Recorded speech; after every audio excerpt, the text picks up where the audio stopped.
Данный видеоролик не преследует цели задеть или оскорбить чьи-либо чувства. Ролик был создан исключительно в образовательных и познавательных целях. Берегите себя.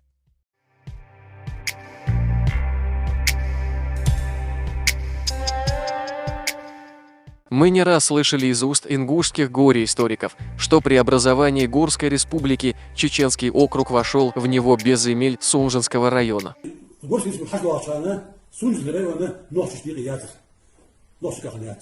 Также Зурабов Муса несколько раз повторяет, что отдельного Сунжинского округа не было при создании Горской республики, но в упор не замечает, что земли Сунжинского района, по документу которому сам предоставляет, не входили в Ингушский округ. Напротив, часть Сунжинского отдела входила в Чеченский округ. Как видите, среди учредителей Горской республики нет Сунжинского округа. Мы вам покажем оригинальный документ, чтобы вы смогли поставить на паузу и ознакомиться с ним поподробнее.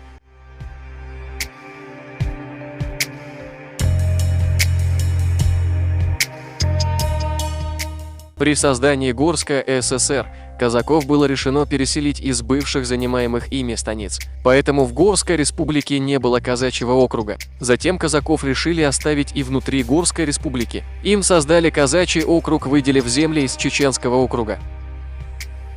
Документы, подтверждающие наши слова, вы видите на своих экранах.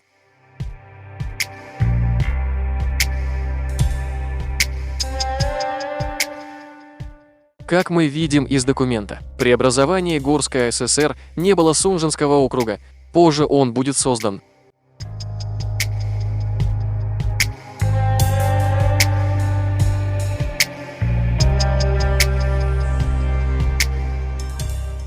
Также ингушские историки утверждают, что территория Чечни не изменилась после создания Сунжинского округа в Горской республике и заявляют, что чеченцы вышли с теми же землями, с которыми вошли в Горскую республику. В 22 году добровольно вошли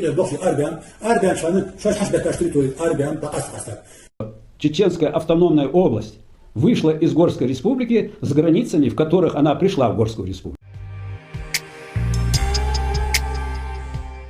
На ваших экранах протокол заседания комиссии ЦП и РКП по вопросу о выделении Чечни из состава Горской республики от 22 октября 1922 года.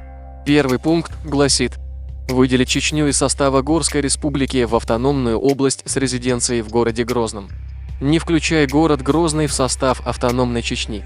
Сунжинский казачий округ оставить в составе Горской республики. Из этого документа нам становится понятно, что Чечня вышла из Горской республики не в тех границах, что когда-то входила.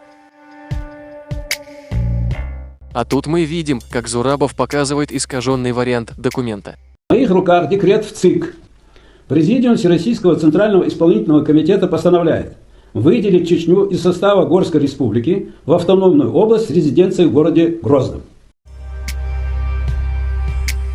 На документе Зурабова неполный текст постановления. После слова «Грозный» убрали следующие слова. Цитата.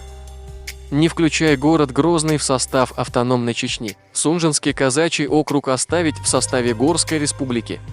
Конец цитаты.